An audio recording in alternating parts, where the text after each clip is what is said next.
Eux, après l'avoir entendu, sortirent un à un, en commençant par les plus âgés jusqu'au dernier. Et Jésus fut laissé seul avec la femme devant lui. Jean 8, 9. Le mot seul est employé 8 fois dans les évangiles en rapport avec le Seigneur. Il exprime en réalité l'un des aspects de ce qui lui en coûte quand il est devenu homme afin d'accomplir l'œuvre de notre salut. On hésite à parler de lui comme ayant été solitaire.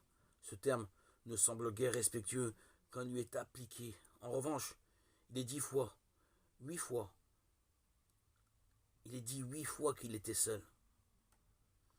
Il serait utile de considérer ce que cela impliquait pour lui. Le verset ci-dessus fait ressortir l'isolement moral du Fils de Dieu, sans péché, sur son chemin conduisant à la croix. Ce jour-là, à Jérusalem, il est entouré d'une foule de pécheurs critiques à son égard.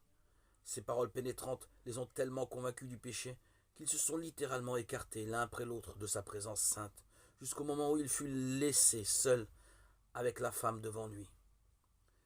Cette scène montre pourquoi Jésus a été si souvent seul, isolé à cause de sa propre pureté et de sa sainteté. De toute éternité, il est Dieu, Romains 9, 5, qui habite la lumière inaccessible, qu'aucun homme n'a vue ni ne peut voir. 1 Timothée 6, 16.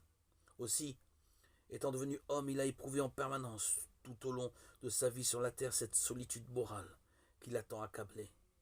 Il s'était dépouillé lui-même de sa gloire, il avait laissé de côté ses richesses en venant sur la terre. Mais il ne pouvait pas laisser de côté sa pureté, il était trouvé quant à son aspect comme un homme, Philippiens 2, 8. Et en tant qu'homme, il désirait ardemment la sympathie des hommes, leur communion.